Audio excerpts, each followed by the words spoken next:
Hi, everyone. How are ya? Whoop, whoop. Hi, my name is Christina Pacheco. This is my first time being in Maine and my first time being at the Monktoberfest. So thank you. Sorry, I'm like a energetic bunny today. I had too much coffee, running on 4 shots of espresso.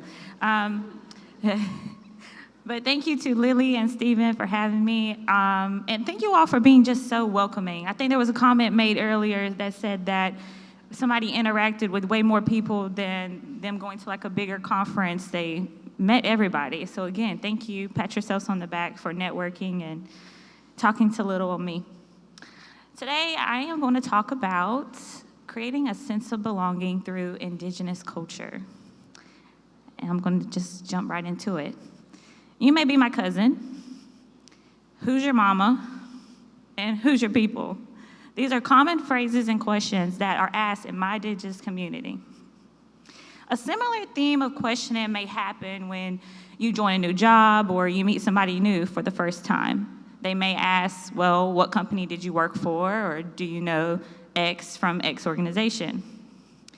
Normally, we ask these questions because we're trying to find some common ground or some commonality with a person and get to know them and foster a sense of belonging and connection with a colleague.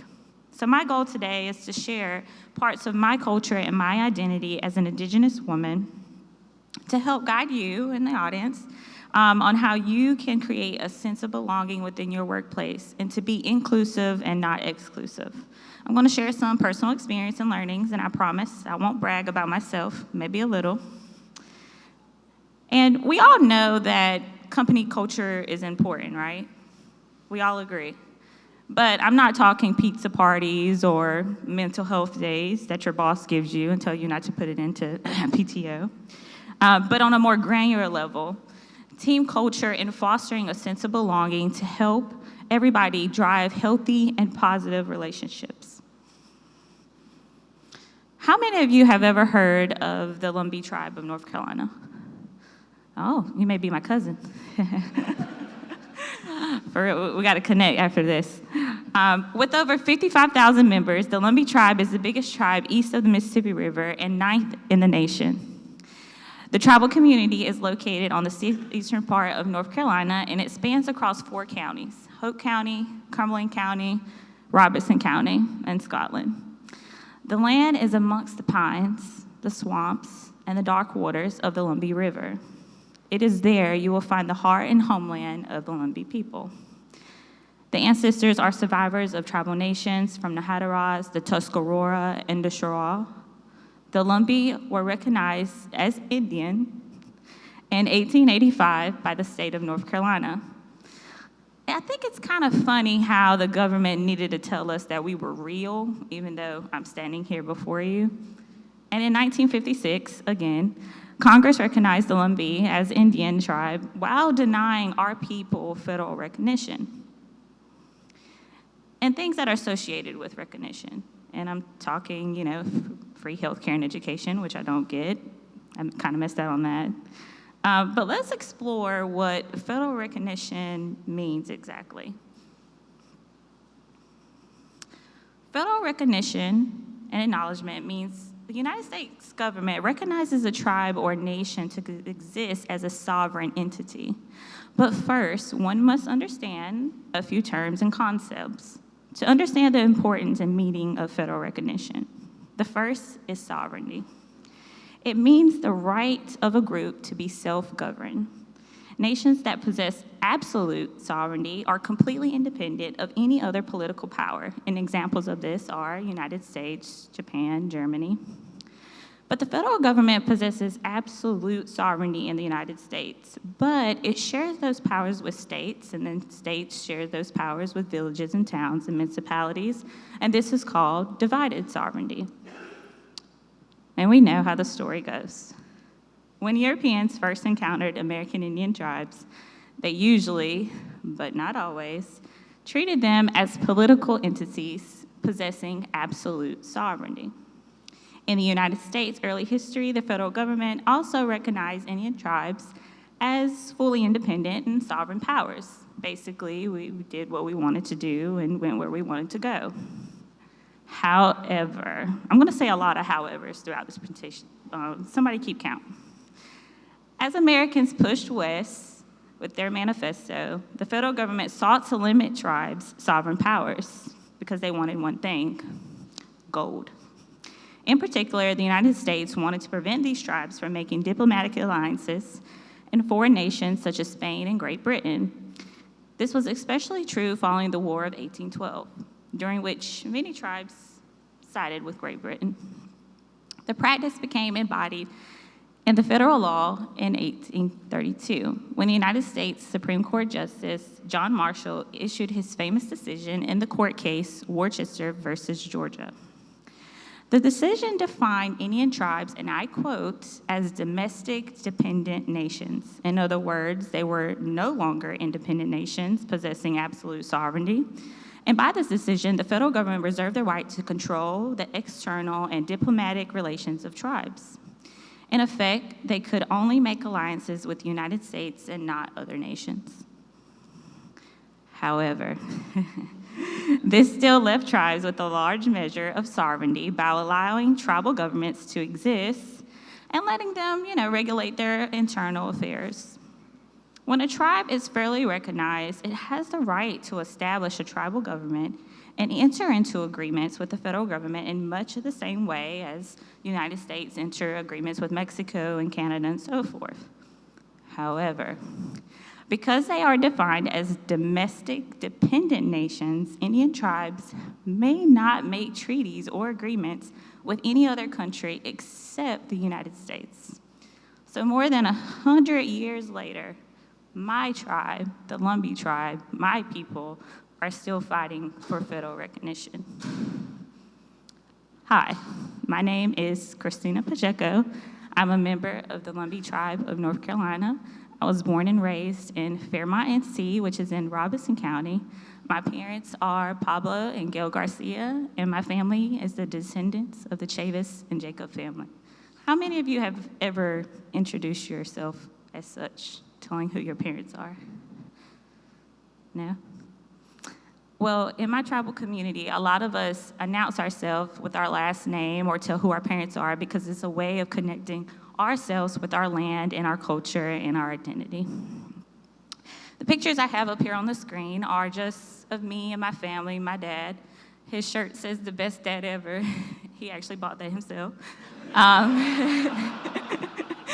Me and my brother were like, "No, you're great." This is my mom and my most prized possession, my 6-month-old baby boy. His name is AJ. My brother, he is a cop in Charlotte, North Carolina. He also serves. And some other pictures of me and my sorority. I actually joined a Native American sorority in college. Still talk to all those girls today. I published a children's book a couple of years ago. I'll link it later, shameless plug. And then I also co-authored an article that is published in the Urban Journal that I'll talk about later. Oh, I also love to cook.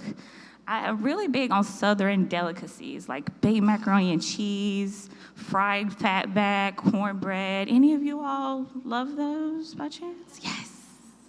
We have to connect later on some recipes. I got to know how you fry your cornbread. Things that were a little different for me growing up, not in my tribal community, but when I stepped out my tribal community.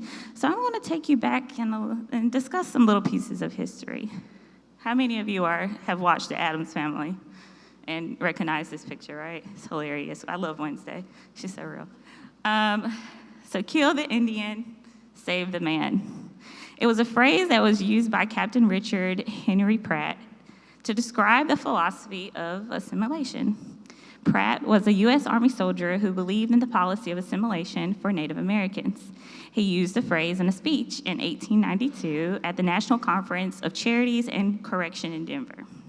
Pratt's philosophy was to strip Native Americans of their cultural traditions and teach them the necessary skills to function in American society. He prohibited any displays of tribal traditions, cultures, clothing, dancing, you name it. He also cut students' hair. and he required them to speak English.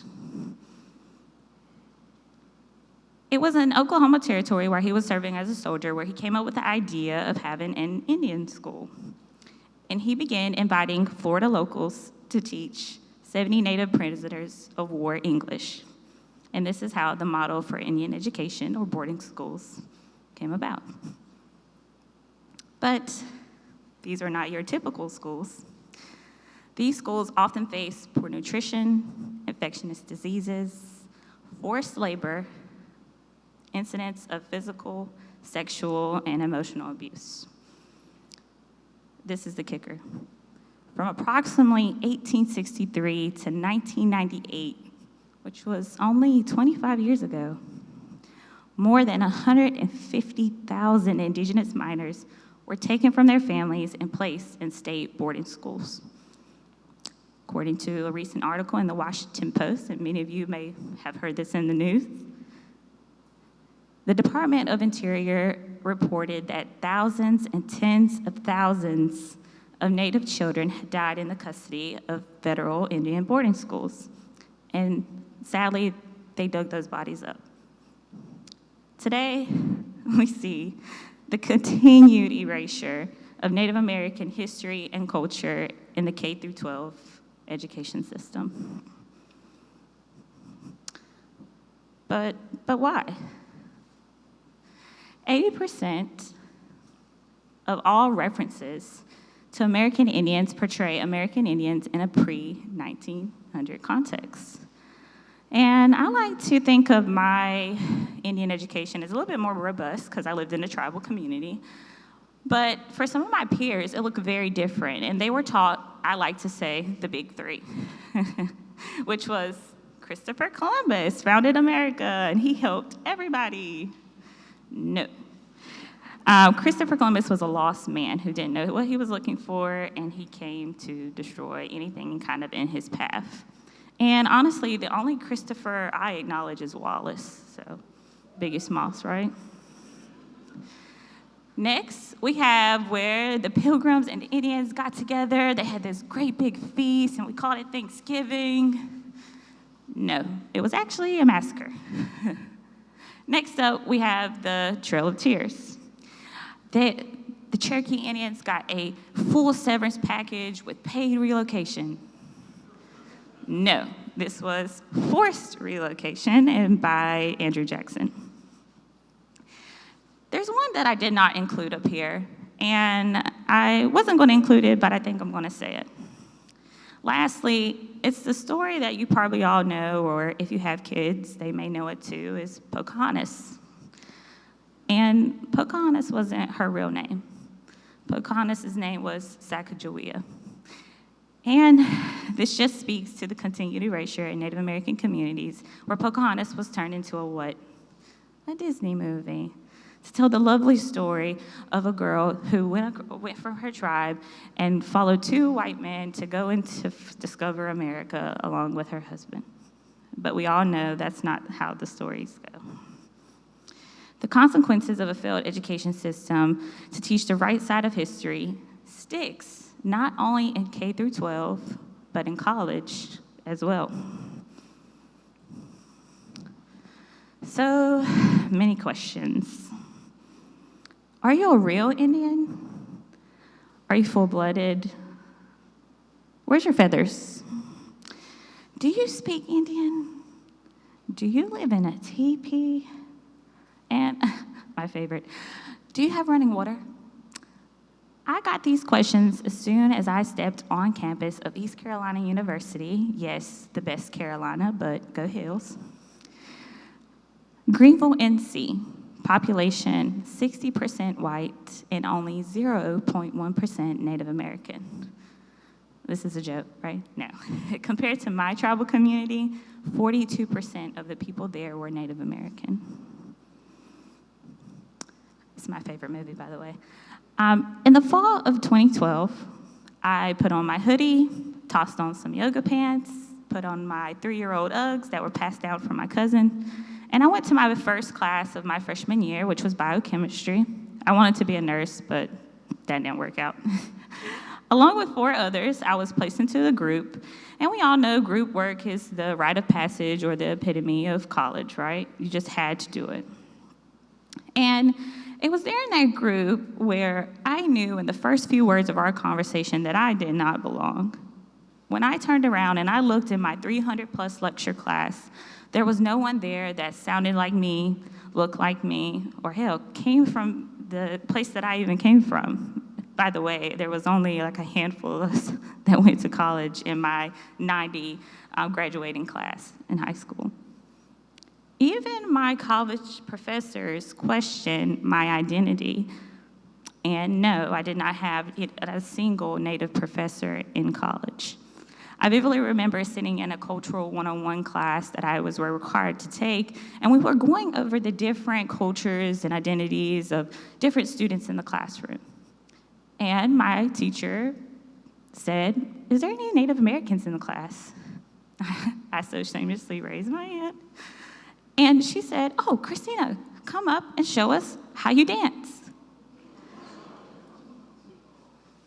I said, "Excuse me?" I said, "Do you want me to, lean with it, rock with it?" Or I could not figure out what she was trying to ask. Whew. As the queen of first in my family, I did not have a mentor who I could call up and say, "Hey, my professor is just wowdin'." I was the first to attend college. I was the first to go to secondary school. I was the first to land a good paying job above the median income of $32,000 in my hometown. I made more than my parents combined. I was the first to travel internationally. Hell, I was the first in my family not to do hard drugs. My mom studied for her GED at night, 4 years post-high school when she was pregnant with me. Luckily, she landed a job of an off-the-books caretaker, and then she finally landed a job as a nurse. Shout out to my mom. And my stepdad, no, not my real father, but daddy issues for another day. He was a bit ambitious. Genius, right? He dropped out of school at 6th grade. No.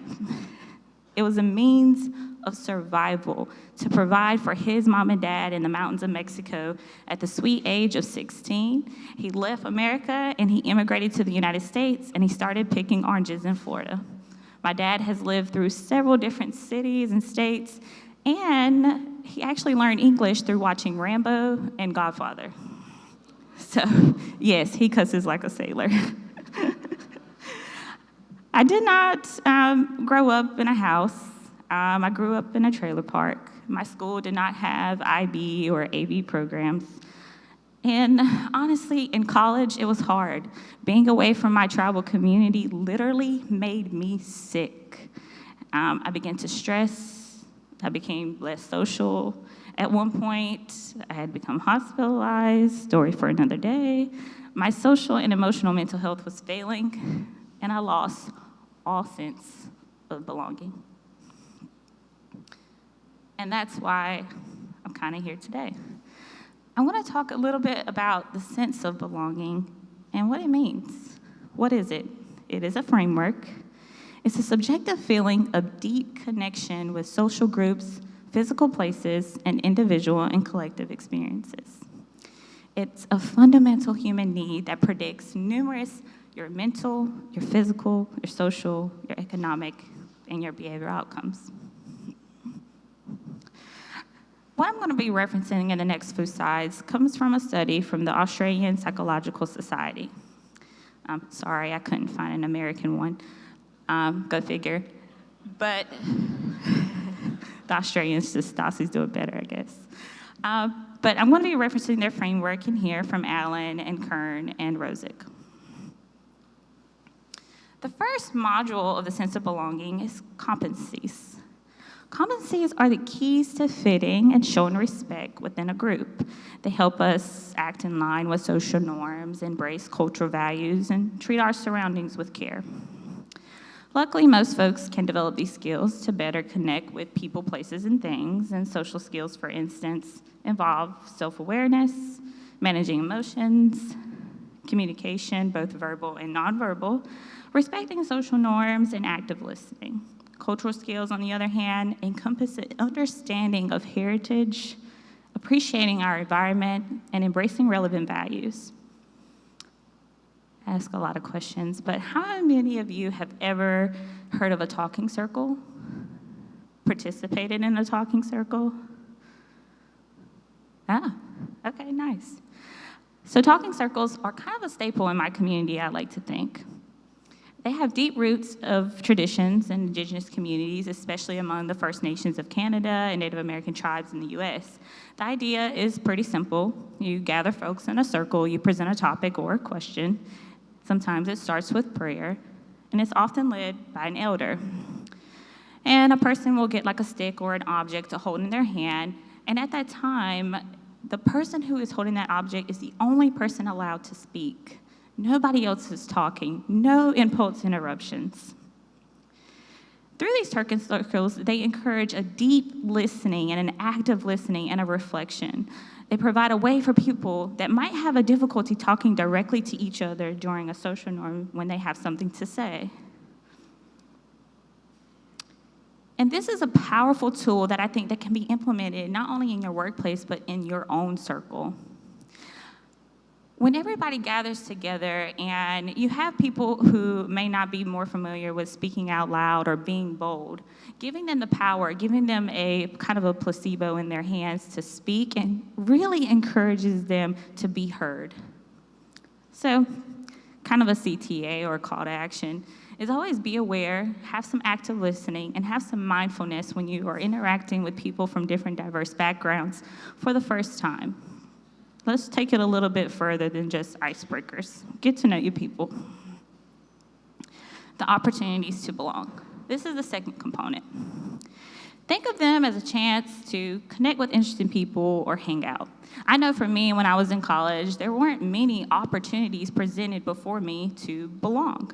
Yes, I could connect with my peers, I could socialize with them, but where were people who kind of find the same passion that I did or believe the same things that I did? I know this may sound cliche, but however, encourage people around you and on your team, especially in your workplace, to join an ERG, an employee resource group. They're out there. They're just not, there because they're required by the company to have them of some kind of like diversity effort. There are really people there who might share the same background as someone on your team. Present opportunities for professional development. Encourage people, especially people of color, to go out and to take heed and to really grasp any opportunity that they can. If you see an opportunity come across your email or across your desk, pass it along to somebody on your team who doesn't look like you. Don't go to your buddy or pass it on to your college classmate. Give somebody else the opportunity, because 9 times out of 10, they've already received the same email. Social media. Since COVID, interacting with people has been very hard.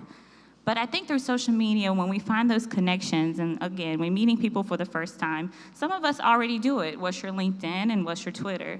I encourage you to connect with those folks. And don't just connect with them because of the sake of you wanting a follow. Really connect with them on social media and engage and share content and look at what they're sharing, because it can be a means of conversation in a workplace or in another setting. Ooh, got 5 minutes. Motivation.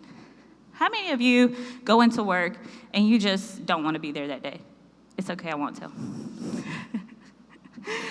Motivation. It's the inner urge to desire and to connect with one another.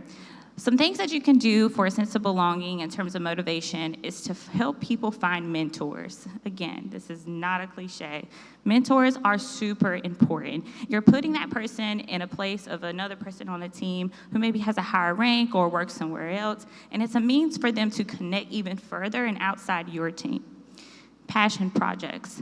Talk about those passion projects and talk about those purposeful, meaning things on your team as well to create a sense of like motivation, and also try to connect it with the work that you're already doing with your company. I know that's better said than done, but it can be done. Some team building activities and also some icebreakers with the purpose. Yes, you can do 2 truths and a lie, but why does it have to stop there? Take note of those things. Listen to your people when they're in the icebreakers and they're talking about their past or they're talking about the present. Just if they say they like ice cream, then when their birthday comes up, give them some ice cream. And lastly, perceptions. Don't assume. I think that is the biggest thing, is don't assume that you know the person. Don't assume that you know their background. Don't assume that just because they're Native American, they can dance. Don't assume these things. I think it's very important as leaders to educate yourself. Don't put it on the person or the person from a diverse background on your team to educate you, because they're already educating the world. So just make sure you're educating yourself, you know who's on your team, and if you don't know, ask. Just ask. We expect you to fail. We expect you to say something dumb or something stupid or out of line. It's okay. You apologize and then you say, hey, well, how do I really say that? Or what is the right words to say? And lastly, people are not the spokesperson for their race, their culture, or their identity. They may not even know who they are themselves. So just ask and don't assume and educate. And lastly, I'm going to leave you with this. This is a book by Miranda Maynard-Lowry. She is currently a professor at Emory University. She did 12 years at the University of Chapel Hill, and she did 4 years of Harvard. She's also a film producer, and she wrote this book called The Lumbee Indians: American Struggle. And I'm going to read an excerpt on the screen that she put in her book. As a proud Lumbee, yes, we do have our own kind of national anthem. It was written by Willie French Lowry, and it's called Proud to be Lumbee. Yes, I am proud to be a Lumbee Indian. Yes, I am. When I grow up in this world, I'm going to be just what I am. My mother and my father are proud of me. They want me to be free. Free to be anything I want to be. Take a picture of this. Instead of Lumbee Indian, put in your own culture, race, identity, or however you identify, or include your name. This is sort of like a credo or affirmation or a mantra whenever you get in those moments or those rooms where you feel like you don't belong. Because believe it or not, you may actually meet somebody who may be your cousin. Thank you.